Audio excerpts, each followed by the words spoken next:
दोस्तों, महाभारत की रणभूमि में अर्जुन को भगवान श्री कृष्ण जी द्वारा दिया गया श्रीमद् भागवत गीता का ज्ञान ही मनुष्य जीवन का सर्वश्रेष्ठ ज्ञान माना गया है। भागवत गीता हिंदुओं का एक बहुत ही पवित्र और महत्वपूर्ण ग्रंथ है, जिसे महर्षि वेद व्यास जी ने लिखा था। लेकिन दोस्तों, श्रीमद् भागवत गीता केवल एक धर्म के लिए नहीं बनी। इस धरती के प्रत्येक इंसान को जीवन में एक बार गीता को अवश्य पढ़ना और समझना चाहिए, ताकि वह इंसान अपने जीवन में सुख, धन, दौलत और सफलता को प्राप्त कर सके। गीता सिर्फ एक किताब ही नहीं है, बल्कि मनुष्य जीवन को आसान करने का एक सबसे बेहतरीन जरिया है। दोस्तों, श्रीमद् भगवत गीता के पास आपके हर प्रश्न का उत्तर है। चाहे आपके जीवन से जुड़ी कोई भी परेशानी हो, कोई भी इच्छा हो, श्रीमद् भगवत गीता आपके हर प्रश्न का उत्तर देती है, आपकी हर समस्या का हल देती है। चाहे वह परेशानी आपके मन की हो, या धन की हो, या आपके शरीर की हो, या आपके रिश्तों की हो, आपको अपनी हर समस्या का उत्तर श्रीमद् भगवत गीता को एक बार पढ़ने एवं समझने से अवश्य मिल जाएगा। दोस्तों, श्रीमद् भागवत गीता के सभी श्लोकों को पढ़ना हर इंसान के लिए संभव नहीं है।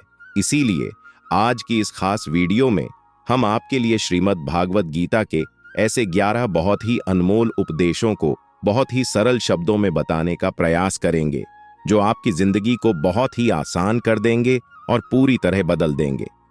श्रीमद् भगवत गीता का सबसे पहला उपदेश यही है कि कोई अगर आपका अपना है या कोई आपसे बड़ा है, तो उसका अपने प्रति गलत व्यवहार कभी भी सहन नहीं करना चाहिए। गीता का यह महत्वपूर्ण उपदेश हमारी जिंदगी में संपूर्ण रूप से जुड़ा हुआ है। हम भी अपने मन की अधिकतर तकलीफों को यह सोचकर जिंदगी भर सहते रहते हैं कि यह तो मेरा अपना है, यह तो मेरा बड़ा है, इसको हम कैसे कुछ कह सकते हैं। हम अगर नहीं सहेंगे, कुछ कह देंगे, तो हमारे रिश्ते ही खराब हो जाएंगे, हमारे रिश्ते ही समाप्त हो जाएंगे। पर सोचने की बात यह है कि उस व्यक्ति को आप अपना कैसे मान सकते हैं जो हमेशा आपकी तकलीफों की वजह बनता हो। अपना तो वह होता है जो हमारी तकलीफों को दूर कर दे। तो श्री गीता का यह उपदेश है कि किसी को भी अपना फायदा मत उठाने दो, खुद को कभी भी इतना कमजोर मत होने दो कि कोई भी आकर आप पर जुल्म करता रहे और आप चुपचाप उसे सहन करते रहो। महाभारत के युद्ध की एक बहुत ही महत्वपूर्ण कहानी है। जब अर्जुन के पुत्र अभिमन्यु की युद्ध में मृत्यु हो जाती है, तब अर्जुन बहुत दुखी होता है और रोने लगता है। वह श्री कृष्ण जी से कहने लगा कि मेरा पुत्र अभिमन्यु मर गया है, मैं यह दुख बिल्कुल भी सहन नहीं कर सकता, मैं भी अपने आप को समाप्त कर लूंगा। फिर भगवान श्री कृष्ण जी उसे मनुष्य जीवन का सबसे बड़ा सच समझाने के लिए आत्माओं के लोक में लेकर गए। जब श्री कृष्ण जी और अर्जुन दोनों आत्मा के लोक में पहुंचे, तो उन्होंने देखा कि अभिमन्यु आनंद से बैठा हुआ था, क्योंकि उसने अपने जीवन में क्षत्रियोचित व्यवहार किया था, इसलिए उसे स्वर्ग लोक की प्राप्ति हुई थी। जब अर्जुन अभिमन्यु के पास रोते रोते पहुंचा, अपने पुत्र को देखकर अर्जुन बहुत प्रसन्न हुआ। उसे गले से लगाकर कहने लगा कि हे पुत्र, तेरे बिना तो मैं जी ही नहीं सकता, मैंने तो अपने जीवन की आशा का ही त्याग कर दिया है। तो अभिमन्यु अर्जुन से कहने लगा कि आप कौन हैं और यहां किस लिए आए हैं। अर्जुन बहुत ही हैरान हुआ और बोला, मैं तेरा पिता हूं, तू मेरा पुत्र है अभिमन्यु। ये बात सुनकर अभिमन्यु आत्मा रूप में कहने लगा कि कौन पिता, कैसा पुत्र, मेरे तो हजारों जन्म हुए हैं, किसी जन्म में आप मेरे पिता बनते हैं और किसी जन्म में मैं आपका पिता बनता हूं। आत्मा का ना कोई माता होता है, ना कोई पिता होता है। जब अर्जुन ने देखा कि मेरा पुत्र मुझे पहचान भी नहीं रहा, तो उसका रिश्ते नाते आदि से सारा मोह खत्म हो गया। इसीलिए गीता में कहा गया है कि अपनों का मोह त्याग देना चाहिए और कभी भी दूसरों के प्रति गलत व्यवहार नहीं करना चाहिए और किसी अपने द्वारा किया गया बेवजह जुल्म नहीं सहना चाहिए। गीता का दूसरा बहुमूल्य उपदेश यह है कि मौत से डरना बिल्कुल व्यर्थ है। श्री कृष्ण ने गीता में कहा है, यह संसार मृत्यु लोक है, जिसका भी इस संसार में जन्म हुआ है वह एक दिन जरूर मर जाएगा। जिसका आरंभ हुआ है उसका अंत अवश्य होगा। हम इसे चाहकर भी कभी रोक नहीं सकते। जैसे हम रोज कपड़े बदलते हैं, वैसे ही हमारी आत्मा नया शरीर धारण करती है। मृत्यु केवल एक जीवन का आरंभ और अंत है। आत्मा कभी नहीं मर सकती और ना ही उसे कोई मार सकता है, लेकिन मौत का डर मनुष्य को सबसे ज्यादा लगा रहता है। मौत का दुख भी इंसान को सबसे ज्यादा होता है। श्री कृष्ण ने अर्जुन से कहा कि हे अर्जुन, तेरे और मेरे अनंत जन्म हुए हैं। तुझे अपने पुराने जन्मों का कुछ भी याद नहीं है, लेकिन मुझे सब याद है। जो व्यक्ति इस सत्य को समझ ले कि मैं यहां इस संसार में कुछ समय के लिए आया हूं, उसकी जिंदगी के सारे झगड़े, सारे दुख, सारी चिंताएं ही समाप्त हो जाएंगी। जब इस संसार से जाना ही है तो दुख किस बात का। एक प्राचीन कहानी के अनुसार पहले के जमाने में सभी लोग पैदल यात्रा करते थे। एक बहुत ही ज्ञानी महात्मा यात्रा करते करते एक नगर में पहुंचे। वह महात्मा बहुत थक चुके थे। उस नगर में उन्होंने एक महल देखा और उन्होंने उस महल में जाकर विश्राम करने का सोचा और वह महल में जाकर सो गए। जब उस महल में वहां का राजा पहुंचा तो अपने पलंग पर उस महात्मा को सोता देखकर बहुत हैरान हो गया। राजा क्रोधित होकर उस महात्मा से पूछने लगा कि तुम मेरे महल में कैसे घुस आए और मेरे बिस्तर पर क्यों सो रहे हो। महात्मा कहने लगा, यह तुम्हारा महल है, मुझे तो लगा यह धर्मशाला है। तो राजा ने कहा, आपको मेरा महल धर्मशाला कैसे लगा। तो महात्मा ने राजा से प्रश्न किया कि तुमसे पहले इस महल में कौन रहता था। तो वह राजा बोला कि मुझसे पहले मेरे पिता यहां पर रहते थे और उससे पहले मेरे दादाजी यहां पर रहते थे। तो महात्मा ने फिर प्रश्न किया कि क्या तुम इस महल में हमेशा रहोगे या तुम्हारे बाद कोई और भी रहेगा। तो राजा कहने लगा कि मेरे बाद मेरा पुत्र इस महल में रहेगा।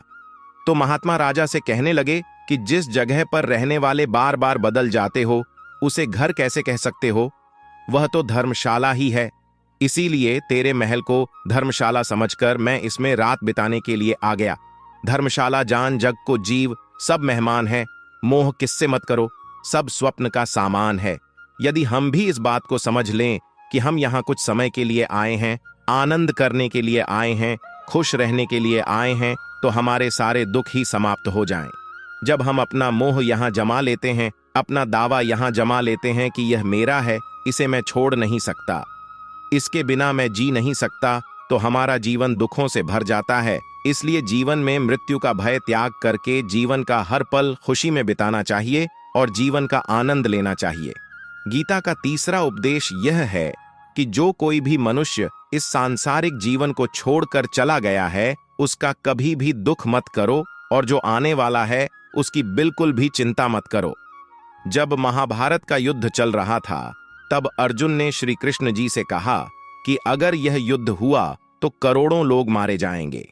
जो सैनिक और योद्धा इस युद्ध में मारे जाएंगे, उनकी स्त्रियां विधवा हो जाएंगी और फिर समाज कैसे आगे बढ़ेगा। इसके अलावा और भी बहुत सी बातें अर्जुन ने श्री कृष्ण जी से विस्तार में कही। तो भगवान श्री कृष्ण जी बोले, हे अर्जुन, तू तो बड़ी बड़ी ज्ञानियों जैसी बातें करता है, लेकिन जो मनुष्य सच में ज्ञानी एवं महापुरुष होता है, वह कभी भी जो लोग मर चुके होते हैं एवं जो इस संसार से जा चुके होते हैं या इस संसार में जन्म लेने वाले होते हैं, उनके बारे में चिंता नहीं करते। हे अर्जुन, तेरे हाथ में इस संसार का कोई भी नियम नहीं है, तू चाहकर भी विधि के विधान पर नियंत्रण नहीं कर सकता। जीवन और मरण, यह तो प्रकृति की नियम है। इसीलिए जो ज्ञानी महापुरुष होता है, वह किसी के मरने पर भी रोता नहीं है। ज्ञानी जन ना ही बीते हुए कल का शोक करते हैं और ना ही आने वाले कल की चिंता करते हैं।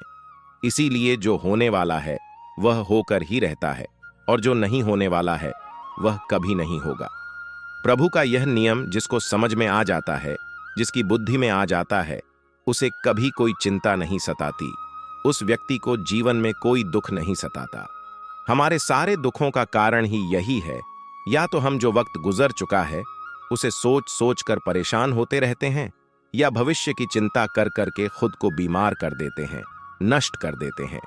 श्री गीता हमें यह सिखाती है कि हमारे हाथ में सिर्फ वर्तमान का समय है, सिर्फ आज का ही पल है।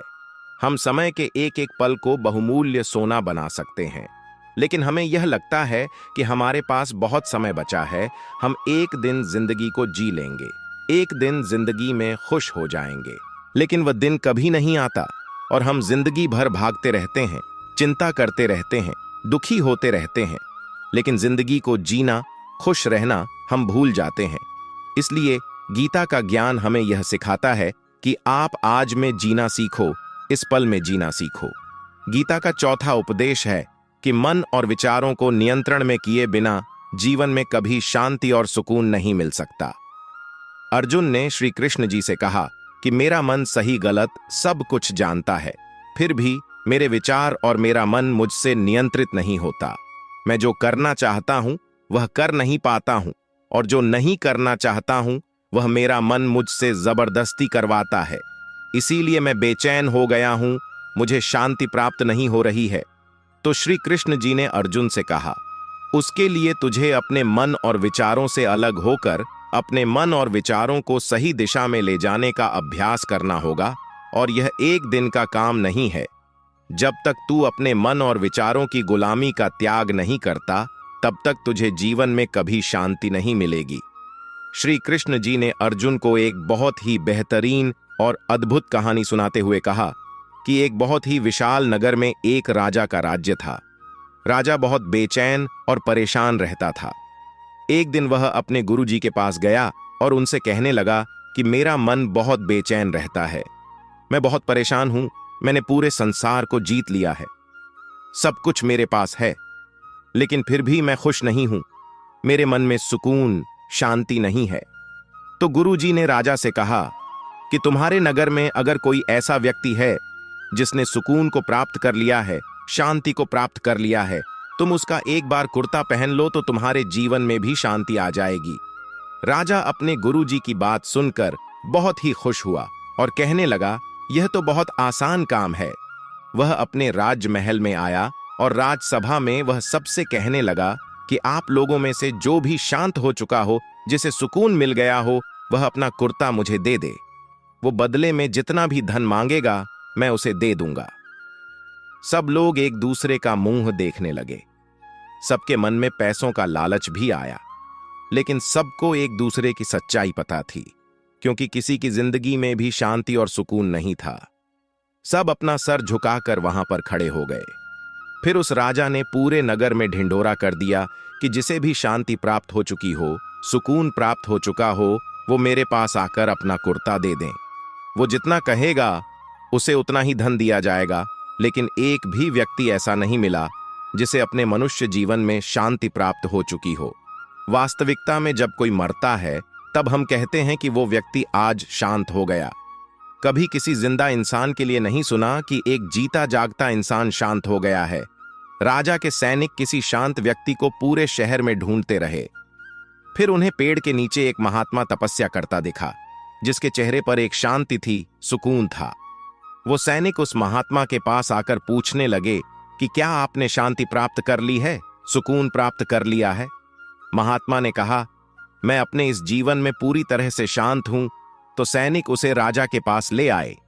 राजा ने उस महात्मा से प्रश्न किया कि क्या आपको शांति और सुकून प्राप्त हो चुके हैं? वह महात्मा कहने लगे, हे महाराज, मैं पूरी तरह से शांत हूं, मुझे कोई चिंता नहीं, मुझे किसी चीज का लालच नहीं, मुझे कोई इच्छा नहीं है। तो राजा भी बहुत प्रसन्न हो गए कि आखिर वह व्यक्ति मिल ही गया जिसे शांति की प्राप्ति हो चुकी है, इसे सुकून प्राप्त हो चुका है। तो राजा उस महात्मा से कहने लगे कि हे महात्मा, आप कृपया करके अपना कुर्ता मुझे दे दीजिए, बदले में आप जो मांगेंगे मैं आपको दे दूंगा। वह महात्मा कहने लगे कि हे महाराज, सुकून और शांति तो मुझे मिल चुके हैं, लेकिन क्या करूं, मेरे पास कुर्ता ही नहीं है पहनने के लिए जो मैं आपको दे सकूं। जब राजा ने उस महात्मा की यह बात सुनी कि इस महात्मा के पास कुर्ता भी नहीं है पहनने के लिए, उसके बाद भी यह महात्मा एकदम शांत है, इसके जीवन में सुकून है, मैं सारी जिंदगी धन को जोड़ने में लगा रहा, दुनिया को जीतने में लगा रहा, लेकिन मुझे शांति नहीं मिली, सुकून नहीं मिला, क्योंकि शांति और सुकून बाहर की चीज नहीं है, अपने भीतर की चीज है। इसीलिए जब तक कोई व्यक्ति अपने मन और विचारों को नियंत्रित यानी कंट्रोल नहीं करता, तब तक उसके जीवन में सुकून और शांति नहीं आती। दोस्तों, गीता का उपदेश हमें यही सिखाता है कि जीवन में शांति चाहिए तो मन को शांत करना सीखो। जीवन में शांति और सुकून केवल भीतर के मन से ही मिल सकता है। गीता का 5वां उपदेश यह है कि वासना, क्रोध और लालच मनुष्य जीवन के सर्वनाश का सबसे बड़े कारण है, नरक का द्वार है। जिस भी मनुष्य में ये 3 अवगुण होते हैं वो हमेशा दूसरों को दुख पहुंचाकर अपने ही सुख और स्वार्थ की पूर्ति करता रहता है। किसी भी चीज से ज्यादा वासना करना और क्रोधी स्वभाव होना और मन में लालच होना उसके जीवन के सभी सुखों को समाप्त कर देते हैं, उसके सारे रिश्तों में जहर भर देते हैं। इन्हें नर्क का द्वार इसीलिए कहा गया है क्योंकि जिस इंसान के भीतर अत्यधिक क्रोध है, लालच है, वासना है, उसका पूरा जीवन जहर से भर जाता है। ऐसे इंसान को मरने के बाद नहीं, जीते जी यहीं पर नर्क का दर्शन होता है। वासना, क्रोध और लालच से भरा हुआ इंसान जीवन में कभी भी सुखी नहीं रह सकता। गीता का 6वां उपदेश यह है कि सब भगवान एक ही हैं, कोई छोटा बड़ा नहीं है। सब एक परब्रह्म परमात्मा के अलग अलग रूप और नाम है। श्री कृष्ण जी ने श्रीमद् भागवत गीता में बताया है कि जितने भी जगत के देवी देवता हैं सब मेरी ही विभूति है। मैं ही शिव हूं, मैं ही इंद्र हूं, मैं ही यक्षराज कुबेर भी हूं, मैं ही अग्निदेव हूं, देवताओं के गुरु बृहस्पति भी मैं हूं, समुद्र भी मैं ही हूं, अक्षरों में ओम भी मैं ही हूं, काल का महाकाल भी मैं ही हूं, सारे जगत का नाश, उत्पत्ति और पालन करने वाला भी मैं ही हूं। श्री कृष्ण ने अर्जुन से कहा कि सब भगवान, सब नाम, सब देवता मेरे ही रूप हैं। इसीलिए तुम किसी भी देव या ईश्वर में कभी भेद और अंतर मत करना, कभी किसी को छोटा बड़ा मत समझना। गीता का उपदेश हमें यह सिखाता है कभी भी किसी दूसरे के इष्ट देव को छोटा नहीं समझना चाहिए या इस बात पर झगड़े फसाद नहीं करने चाहिए कि कौन बड़ा है और कौन छोटा है। धर्म अथवा ईश्वर के नाम पर लड़ाई झगड़ा करने वाले सभी मनुष्य पापी कहलाते हैं। ऐसे इंसान को जीवन में कभी मुक्ति और मोक्ष नहीं मिलता। गीता का 7वां उपदेश यह है कि सुख की इच्छा ही आखिर में हमारे दुखों का कारण बनता है। श्री कृष्ण जी ने अर्जुन से कहा कि मनुष्य जितना सुखों की लालसा और इच्छा करता है उतना ही उसकी इंद्रियां सुख भोग में आसक्त हो जाती हैं, उतना ही इंसान का मन संसार के सुख और आकर्षण का गुलाम बन जाता है और जितना सुख के पीछे भागेगा उतना ही उसे दुख के अनुभव से भी गुजरना पड़ेगा। क्योंकि यह संसार का नियम ही है, जो चीजें शुरू में मन को बहुत आकर्षित करती हैं, बाद में बहुत दुख देती हैं। इसके विपरीत जो चीजें शुरू में मनुष्य को मुश्किल लगती हैं, कठिन लगती हैं, वह सभी चीजें बाद में हमारे जीवन में बहुत काम आती है और हमें बहुत ही सुख देती हैं। इसीलिए जीवन में कभी भी मुश्किल कार्यों से घबराना नहीं चाहिए। गीता का 8वां उपदेश यह है, जो भी मनुष्य दुनिया के सारे सहारे छोड़कर सिर्फ भगवान को ही अपना सहारा मान लेता है, उसकी हर जरूरत वह ईश्वर पूरी करता है। उसकी हर प्रकार से रक्षा वो परमात्मा ही करता है। श्री कृष्ण जी कहते हैं कि जो भी व्यक्ति मुझे ही अपना सहारा मानता है उसका दुख, दर्द, कष्ट आदि सब कुछ मैं हर लेता हूं। योगक्षेमम वहां हम, अर्थात जो चीज मनुष्य को जीवन में नहीं मिली है उसकी प्राप्ति करना योग है, और जो चीज जीवन में मिली हुई है उसकी रक्षा करना उसका नाम श्रेम है। तो श्री कृष्ण कहते हैं, इस संसार में जो भी व्यक्ति जो मुझ पर निर्भर हो जाते हैं उनको जो चाहिए वो मैं जरूर देता हूं और उनकी हर प्रकार से मैं रक्षा भी करता हूं। इसीलिए मनुष्य को अच्छे कर्म करने चाहिए और अपने जीवन में प्रभु पर निर्भर हो जाना चाहिए। गीता का 9वां उपदेश यह है कि इस संसार में हमारा कुछ भी नहीं है।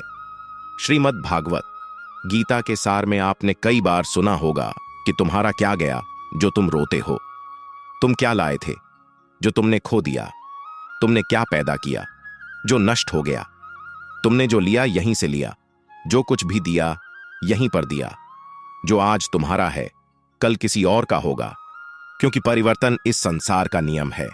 कल तक जिसके बिना आप जी नहीं सकते थे आज उनसे कोई रिश्ता ही नहीं है, बातचीत तक नहीं है। कहां गए वह जीवन भर के सारे रिश्ते, वो सारे मित्र जो साथ जीने मरने की बातें करते थे, आज पता भी नहीं कि वह लोग कहां चले गए। यह संसार परिवर्तनशील है, सब लोग यहां बदल जाते हैं, हर रिश्ता बदल जाता है और यहां तक कि हमारा शरीर भी हर दिन बदल रहा है। बचपन से जवानी, जवानी से बुढ़ापा और एक दिन यह शरीर हमारा साथ छोड़ देता है, तो किसके लिए रोना और किसकी चिंता करनी। हम सारी जिंदगी चीजों को, रिश्तों को, जिंदगी को बनाने में, सजाने में, संवारने में लगे रहते हैं, लेकिन एक दिन सब कुछ बिखर जाता है। सारी जिंदगी जिस संपत्ति, जिन रिश्तों के लिए हम लड़ते रहते हैं, एक दिन सब कुछ छोड़ करके हमें इस दुनिया से जाना पड़ता है। इसीलिए रिश्ते, नाते एवं धन संपत्ति के मोह को त्याग कर प्रभु की भक्ति और सिमरण करना चाहिए। गीता का 10वां उपदेश यह है कि इस दुनिया में अगर आए हो तो दुख तो मिलेगा ही मिलेगा। दुख से कभी घबराना मत, दुख से कभी डरना मत। श्री कृष्ण ने गीता में कहा है कि यह संसार दुखालय है, अशावत है, अर्थात यह संसार दुखों का घर है। जैसे औषधालय में औषधि मिलती है, पुस्तकालय में पुस्तकें मिलती हैं, चिकित्सालय में चिकित्सा होती है, वैसे इस संसार को भी श्री कृष्ण ने एक नाम दिया है, दुखालय, जहां पर दुख मिलता हो। दुख तो यहां हर किसी के जीवन में आता ही है, लेकिन अगर दुख आया है तो सुख भी आएगा। इसीलिए दुख से कभी डरना नहीं चाहिए, क्योंकि यह संसार दुखालय भी है और अशावत भी है। अशावत का मतलब यही होता है कि इस संसार में कुछ भी स्थायी नहीं है, सब कुछ एक ना एक दिन बदल जाता है। दुख सुख में बदल जाता है और सुख दुख में बदल जाता है। सम्मान अपमान में और अपमान सम्मान में बदल जाता है। खुशी दर्द में और दर्द खुशी में कभी भी बदल जाती है। जीत हार में और हार जीत में।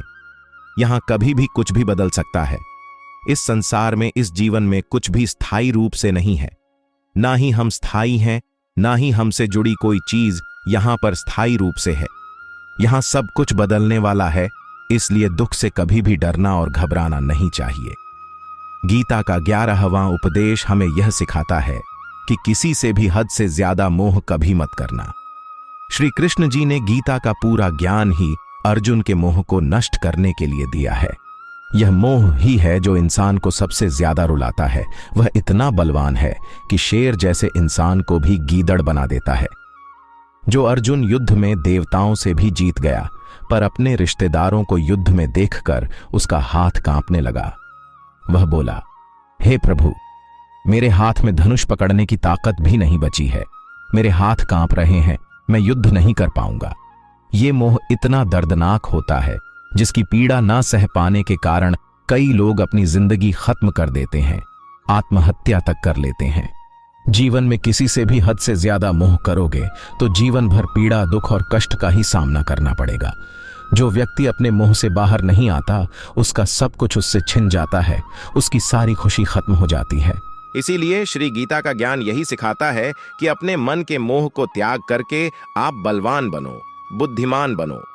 सत्य के दर्शन करो कि वास्तविकता क्या है, क्योंकि हमारा मोह हमें हमेशा झूठ ही दिखाता है, झूठ पर ही विश्वास दिलाता है और दिल में झूठी उम्मीदें जगाता है, और यही हमारे दुखों का सबसे बड़ा कारण है। हम ही मोह कर लेते हैं, हम ही लोगों से उम्मीदें लगा बैठते हैं, पर वास्तविकता बिल्कुल अलग होती है। लोग वैसे नहीं होते जैसे हम मान लेते हैं, जैसा हम समझ लेते हैं, क्योंकि मोह के कारण हमें सच्चाई नहीं दिख पाती, लोगों का असली चेहरा नहीं दिख पाता। इसीलिए श्री गीता का उपदेश हमें यह सिखाता है, जीवन में अगर आनंद और प्रसन्नता से रहना है तो किसी से भी हद से ज्यादा मोह कभी मत करना। दोस्तों, श्रीमद् भागवत गीता के ये उपदेश हजारों साल पहले लिखे गए थे, लेकिन इस सांसारिक जीवन के लिए उतने ही नए भी हैं। पूरे विश्व में गीता को सबसे ज्यादा पढ़ा गया है और सबसे कम समझा गया है। उम्मीद करते हैं दोस्तों, आपको श्रीमद् भागवत गीता के यह 11 उपदेश अच्छी तरह समझ आए होंगे। हर रोज अपनी जिंदगी में श्रीमद् भागवत गीता के इन 11 उपदेशों को जरूर सुने और शामिल करें। इससे आपके जीवन का वर्तमान एवं भविष्य बहुत ही सरल हो जाएगा और आप अपने जीवन की हर मुश्किल का सामना बहुत ही आसानी से कर पाएंगे। अंत में दोस्तों, वीडियो अच्छी लगी हो तो कृपया हमारे चैनल जीवन रचना को सब्सक्राइब अवश्य कर दें और कमेंट सेक्शन में जय श्री कृष्ण अवश्य लिखें। धन्यवाद।